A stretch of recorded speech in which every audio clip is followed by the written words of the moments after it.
you could chalk it up to cabin fever or maybe that post-holiday decorating slump, but this time of year, a lot of us start to get the itch to freshen up your space.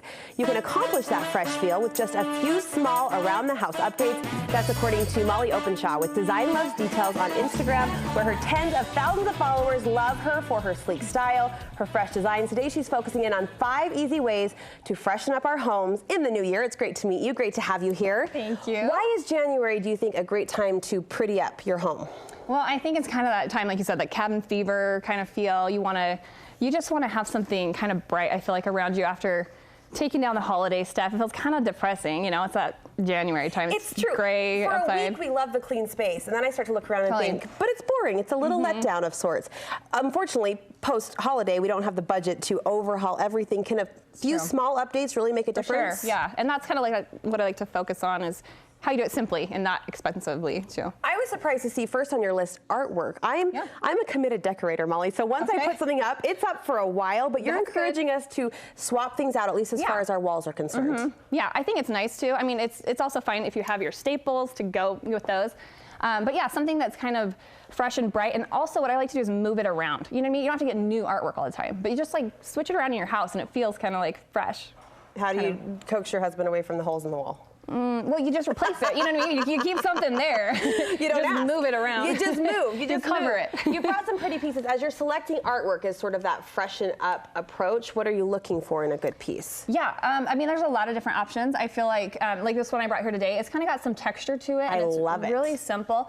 I like a little bit more raw, organic texture, and it feels, I think, a little new and clean. Yes. A natural nod when you're going for a fresh feel is greenery. We crave that this time of year anyway, especially here in Utah with our inversion and the snow we've had. Talk to us about some fresh ways from a design perspective to work that in. Well, I feel like plants are like a staple. And if you can't keep them alive, I kill them myself.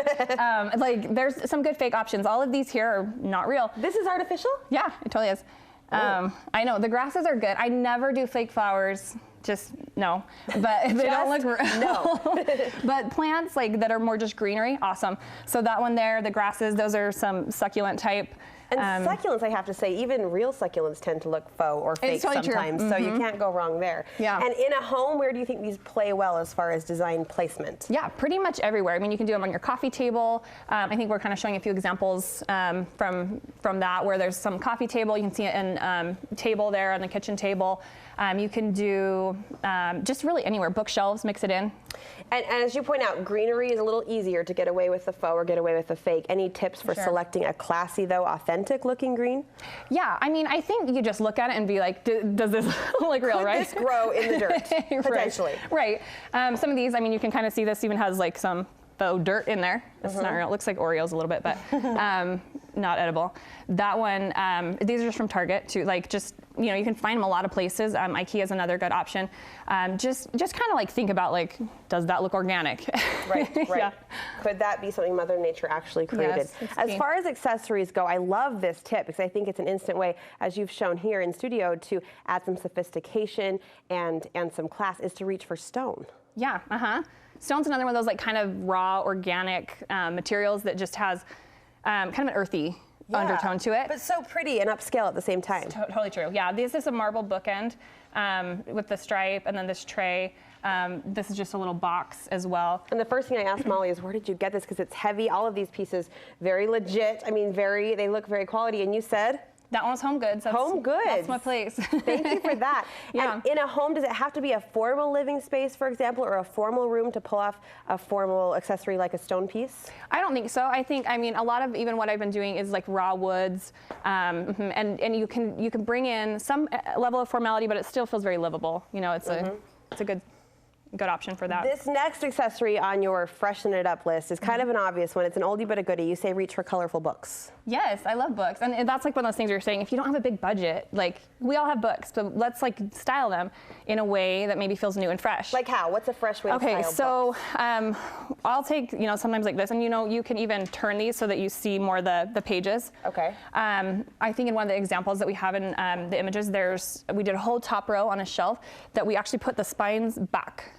So it gives some texture, because you have those books, right there. Like you have that texture where you need it, but then you don't have the distraction of the colorful spines. Right. Well, the page forward approach too plays up the whites and the creams, Yeah, but really adds the neutral texture tones. like you talked about. Yeah. Okay. All right. I like that. And finally, let's talk pillows. Styles come and go, they change, but pillows one inexpensive way to always switch things up in your home. Absolutely.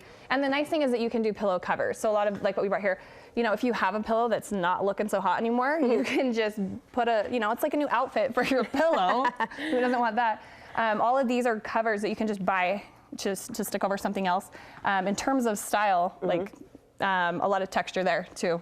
Where are you shopping? Where are you sourcing these pillows? Because they carry great character. Yeah, these are actually from our website. So they're, and you know, there's a lot of options for sourcing pillow covers.